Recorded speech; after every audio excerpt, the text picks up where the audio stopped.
కృష్ణం వందే జగద్గురుం. జై శ్రీకృష్ణ. ఈ వీడియో చూసేక ముందు ఒక లైక్ కొట్టి జై శ్రీకృష్ణ అని కామెంట్ చేయండి. 2025లో సెప్టెంబర్ 7వ తేదీ ఆదివారం రాత్రిపూట రాహుగ్రస్త సంపూర్ణ చంద్రగ్రహణం ఏర్పడుతున్నటువంటి తరుణంలో అతి జాగ్రత్తగా ఉండవలసిన 4 రాశులేంటో ఈ వీడియోలో మనం తెలుసుకుందాం. 2025వ సంవత్సరం సెప్టెంబర్ 7వ తేదీ ఆదివారం రాత్రిపూట రాహుగ్రస్త సంపూర్ణ చంద్రగ్రహణం కుంభరాశిలో ఏర్పడుతుంది.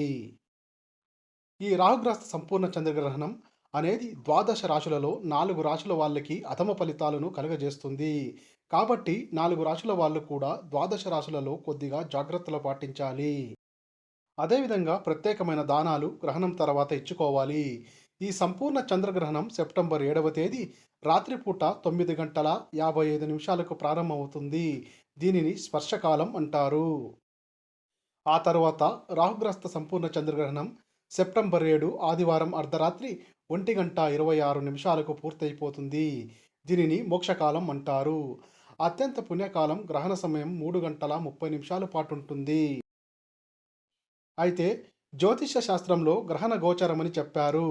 గ్రహణ గోచారం ఏం చెప్తుందంటే ఎప్పుడైనా సరే మన జన్మరాశి నుంచి లెక్క పెట్టనప్పుడొచ్చే 1, 4, 8, 12 రాశులలో గ్రహణం ఏర్పడితే ఆ గ్రహణము అధమ ఫలితాలను కలిగింపజేస్తుందని, ఇబ్బందులు కలిగింపజేస్తుందని గ్రహణ గోచార మనకు జ్యోతిష శాస్త్రం చెబుతుంది. ఈ అధమ ఫలితాల ప్రభావం 6 నెలల పాటు పనిచేస్తుందని కూడా జ్యోతిష శాస్త్రంలో చెప్పారు. అయితే 6 నెలలు కూడా ఇబ్బందులు లేకుండా ఉండటానికి, అధమ ఫలితాలు రాకుండా ఉండటానికి గ్రహణ సమయంలోని కొన్ని ప్రత్యేకమైన విధి విధానాలను పాటించుకోవాలి. సంపూర్ణ చంద్రగ్రహణం 12 రాశులలో అతి జాగ్రత్తగా ఉండాల్సినటువంటి, ఇబ్బందులు కలిగింపజేసేటటువంటి 4 రాశులలో మొట్టమొదటి రాశి కుంభరాశి. ఎందుకంటే కుంభరాశిలోనే గ్రహణం ఏర్పడుతోంది. కుంభరాశి వాళ్ళకి 6 నెలల పాటు అనారోగ్య సమస్యలు ఉండే అవకాశాలు ఉంటాయి. కాబట్టి 6 నెలల పాటు కుంభరాశి వాళ్ళు ఆరోగ్యపరంగా ప్రత్యేకమైన జాగ్రత్తలు తీసుకోవాలి. సరైన ఆహారం, సరైన సమయానికి నిద్రించడం చేయాలి. అలాగే ప్రధానంగా ఈ గ్రహణ ప్రభావం కుంభరాశి వాళ్ళకి మనసు మీద ప్రభావాన్ని కలిగింపజేస్తుంది. కాబట్టి మనసునెప్పుడు ప్రశాంతంగా ఉంచుకునే ప్రయత్నం చేయాలి. చంచల మనసు విడిచిపెట్టి స్థిరమైన నిర్ణయాలు తీసుకోవాలి. సంపూర్ణ చంద్రగ్రహణం వల్ల అతి జాగ్రత్తగా ఉండవలసిన రెండో రాశి వృశ్చిక రాశి. ఎందుకంటే వృశ్చిక రాశి నుంచి లెక్క పెట్టినప్పుడు ఈ చంద్రగ్రహణం ఏర్పడే కుంభరాశి 4వ రాశి అవుతుంది. వాళ్ళకి చతుర్థంలో గ్రహణం ఏర్పడుతోంది. కాబట్టి వృశ్చిక రాశి వాళ్ళు విద్యాపరంగా ఒడిదుడుకులు ఎదుర్కొనే అవకాశాలుంటాయి. విద్యలో కొన్ని ఆటంకాలు వచ్చే సూచనలుంటాయి. అలాగే ప్రాపర్టీస్ కొనుక్కోవటం కానీ, అమ్ముకోవటం కానీ చేసే విషయాల్లో ఇబ్బందులు వస్తాయి.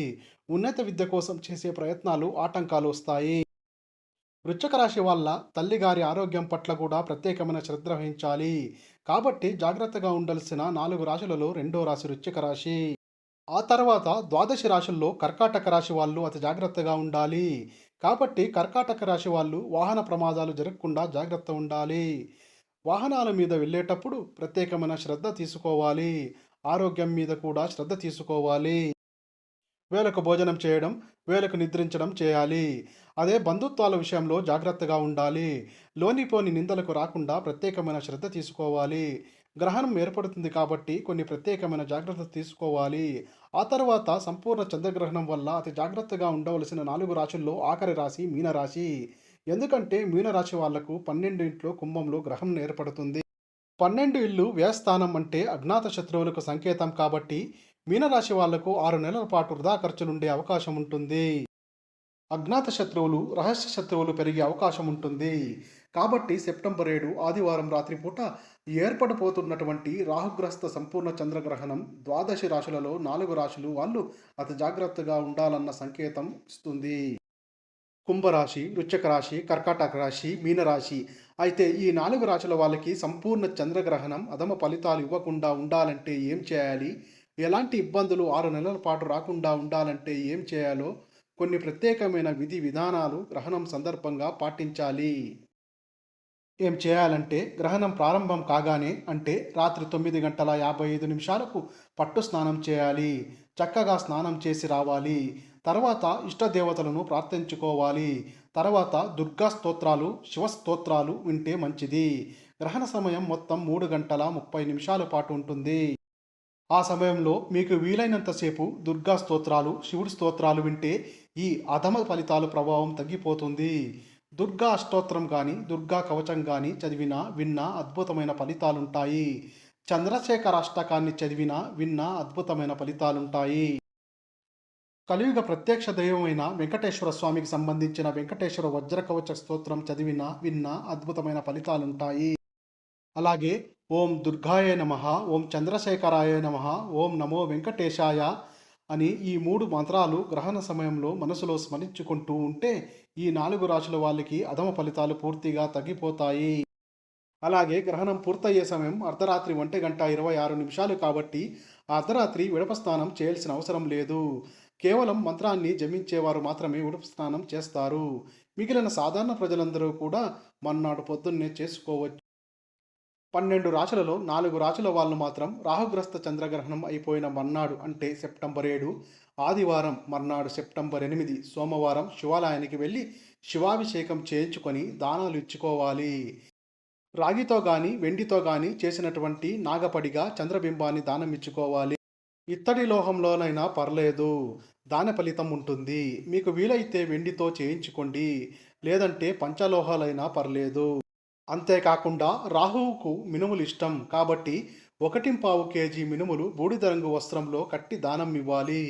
చంద్రుడికి తెలుపు రంగు ఇష్టం కాబట్టి 1.25 కేజీ బియ్యాన్ని తెల్లని వస్త్రంలో కట్టి దానం ఇచ్చుకోవాలి. ఒక ఆవు నెయ్యి ప్యాకెట్ కూడా దానం ఇవ్వండి. తెల్లటి వస్త్రాలు దానం ఇవ్వండి. వీటిని గుడిలో పంతులు గారికి దానం ఇవ్వాలి. 1.25 కేజీ మినుములు, 1.25 కేజీ బియ్యము, రాగి, ఇత్తడి పంచలోహాలతో చేయబడినటువంటి చిన్న నాగపడిగా చంద్రబింబాన్ని దానం ఇవ్వాలి. ఇలా చేస్తే ఈ 4 రాశుల వాళ్ళకి అధమ ఫలితాలు ఉండవు. ఎలాంటి ఇబ్బందికర పరిస్థితులు ఉండవు. వ్యతిరేక ఫలితాలు రావని ప్రామాణికంగా చెప్పారు. కాబట్టి గ్రహణ సందర్భంగా ఈ మంత్రాలు చదువుకోవటం, దానాలు చేయడం ద్వారా ఈ అధమ ఫలితాలన్నీ తగ్గిపోతాయి. ఈ వీడియో గనక మీకు నచ్చినట్లయితే లైక్ చేయండి, షేర్ చేయండి, సబ్స్క్రైబ్ చేసుకోండి. Thank you for watching. జన సుఖినో భవంతు.